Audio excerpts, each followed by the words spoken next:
അമേരിക്കയിലെ മിഷിഗണിലെ ഡെമോക്രാറ്റിക് പ്രൈമറിയിൽ വിജയിച്ചതിന് പിന്നാലെ അബ്ദുൾ അൽ സയ്യിദിനെ ലക്ഷ്യമിട്ട് പരിഹാസം നടത്തുകയാണ് അമേരിക്കയുടെ വൈസ് പ്രസിഡന്റായ JD വാൻസ്. 3 വർഷത്തിനുള്ളിൽ അബ്ദുൾ അൽ സയ്യിദ് ഇവിടെ പ്രസിഡന്റ് ആകുന്ന ഒരു സാഹചര്യം ഉണ്ടാകും. ദൈവമേ, ഞങ്ങളെ കാത്തോളൂ എന്നാണ് വാൻസ് പറയുന്നത്. വാഷിംഗ്ടണിലെ റൗണ്ട് ടേബിളിൽ സംസാരിക്കുമ്പോഴാണ് വാൻസ് ഈ പരാമർശം നടത്തിയത്. ഭാവിയിൽ അബ്ദുൾ അൽ സയ്യിദ് അമേരിക്കൻ പ്രസിഡന്റ് പദവിയിലെത്തിയാൽ നിലവിലെ ഡൊണാൾഡ് ട്രംപിന്റെ ഭരണകൂടം കൈവരിച്ച എല്ലാത്തരം മികച്ച നേട്ടങ്ങളും പ്രവർത്തനങ്ങളും റദ്ദ് ചെയ്യപ്പെടാൻ സാധ്യതയുണ്ടെന്ന ഒരു മുന്നറിയിപ്പും കൂടെ JD വാൻസ് നൽകിയിരുന്നു. ദൈവമേ കാത്തുകൊള്ളൂ, 3 വർഷത്തിനുള്ളിൽ അബ്ദുൾ സയ്യിദ് അമേരിക്കൻ പ്രസിഡന്റാകുന്ന ഒരു സാഹചര്യം ഉണ്ടായാൽ നമ്മൾ ഇതുവരെ ചെയ്തു തീർത്ത മികച്ച പ്രവർത്തനങ്ങൾ അദ്ദേഹം റദ്ദാക്കുന്നത് കാണാൻ നമ്മൾ ആഗ്രഹിക്കുന്നില്ല എന്നും JD വാൻസ് പറഞ്ഞു. തട്ടിപ്പുകളും ക്രമക്കേടുകളും തടയുന്നതിനായി വൈസ് പ്രസിഡന്റ് വാൻസിന്റെ നേതൃത്വത്തിൽ പ്രവർത്തിക്കുന്ന പ്രത്യേക ടാസ്ക് ഫോഴ്സിന്റെ പ്രവർത്തനങ്ങൾക്ക് കോൺഗ്രസിന്റെ അംഗീകാരം ആവശ്യമാണെന്ന് വ്യക്തമാക്കുന്നതിന്റെ ഇടയിലാണ് അദ്ദേഹം സയ്യിദിനെ കുറിച്ച് ഇത്തരം പരാമർശങ്ങൾ നടത്തിയത്. ഡൊണാൾഡ് ട്രംപ് ഭരണകൂടത്തിന്റെ കാലാവധി കഴിയുന്നതോടെ ഈ തട്ടിപ്പ് വിരുദ്ധ നയങ്ങളുടെ ഫലം ഇല്ലാതെ ആകാതിരിക്കാൻ കോൺഗ്രസ് സഹകരണം ആവശ്യമാണെന്ന് അദ്ദേഹം പറയുന്നു. ഡെമോക്രാറ്റിക് പാർട്ടിയിലെ പ്രമുഖയായ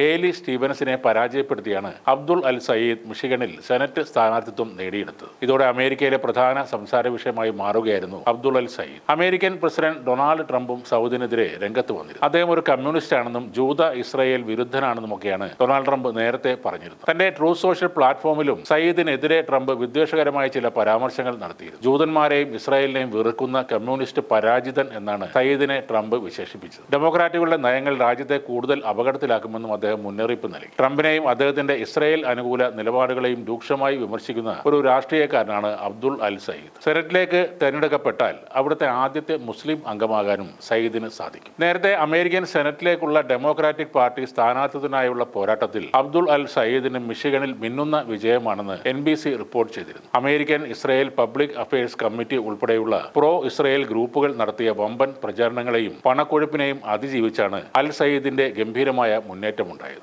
സയ്യിദിന്റെ പ്രധാന എതിരാളിയായ ഹേലി സ്റ്റീവൻസിന് പിന്തുണയുമായി രംഗത്തെത്തിയ അമേരിക്കൻ ഇസ്രായേൽ ടീം $30 മില്യൺ പ്രചാരണത്തിന് നൽകിയത്. എന്നിട്ടും അവർക്ക് വിജയിക്കാനായില്ല. ഡെമോക്രാറ്റിക് പാർട്ടിയിലെ വീറുറ്റ പോരാട്ടത്തിലെ പരാജയം ഇത്തരം വൻകിട ലോബികൾക്കുള്ള കനത്ത തിരിച്ചടി കൂടെയാണ്. വരാനിരിക്കുന്ന നവംബറിലെ പൊതു തെരഞ്ഞെടുപ്പിൽ ട്രംപിന്റെ അനുയായിയും റിപ്പബ്ലിക്കൻ പാർട്ടി നേതാവുമായ മൈക്ക് റോജേഴ്സിനെയാകും അൽ സയ്യിദ് നേരിടുക. ജയിച്ചാൽ അമേരിക്കൻ ചരിത്രത്തിലെ ആദ്യത്തെ മുസ്ലിം സെനറ്ററായി ഈജിപ്ഷ്യൻ വംശജനായ അൽ സയ്യിദ് മാറും. ഡെമോക്രാറ്റിക് പാർട്ടിയിലും പൊതുവെ അമേരിക്കൻ ജനങ്ങൾക്കിടയിലും ഇസ്രായേലിനോടുള്ള വിമർശനം ശക്തമാകുന്നതിന്റെ സൂചന കൂടിയായാണ് ഈ വിജയത്തെ രാഷ്ട്രീയ നിരീക്ഷകർ കാണുന്നത്.